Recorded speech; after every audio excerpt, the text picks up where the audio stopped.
आज आपण बनवणार आहोत मेथीची सरभरीत अशी मुगाची डाळ टाकून भाजी। तर मी इथे कढई गॅसवर ठेवली, त्याच्यामध्ये तेल घातलं, तेल छान गरम होऊ दिलं। नंतर त्याच्यामध्ये जिरे घातले, मोहरी घातली, अद्रक लसूण खोबऱ्याची पेस्ट घातली, अर्धा चमचा हळद घातली आणि वरतून कट केलेली मेथी घातली। तर मेथी ही आपल्याला सुरुवातीला छान अशी फोडणीमध्ये परतून घ्यायची आहे 2 मिनिटासाठी।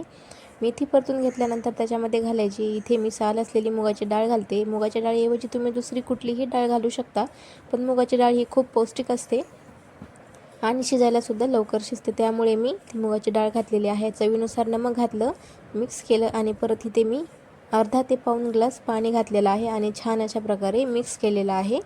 तर मिक्स केल्यानंतर आता एकदम मीडियम गॅस ठेवायचा आणि मीडियम गॅसवरती झाकण ठेवून ही आपल्याला भाजी अर्धवट शिजून घ्यायची आहे। अर्धवट शिजल्यानंतर त्याच्यामध्ये 2 चमचे लाल मिरची पावडर टाकायची, वरतून ओबडधोबड कुटलेला शेंगदाण्याचा कूट घालायचा आणि छान अशा प्रकारे इथे आपल्याला मिक्स करून घ्यायची आहे ही भाजी। अशा प्रकारे मिक्स केल्यानंतर परत कमी गॅस करायचा आणि कमी गॅसवरती परत झाकण ठेवून आपल्याला 5 ते 6 मिनिटासाठी ही भाजी वाफवून घ्यायची आहे। तर तुम्ही पाहू शकता एकदम छान अशा प्रकारे ही आपली मेथीची भाजी तयार झालेली आहे। एकदम सरभरीत अशी, जास्त कोरडी कोरडी पण नाही आणि जास्त पातळ पण नाही।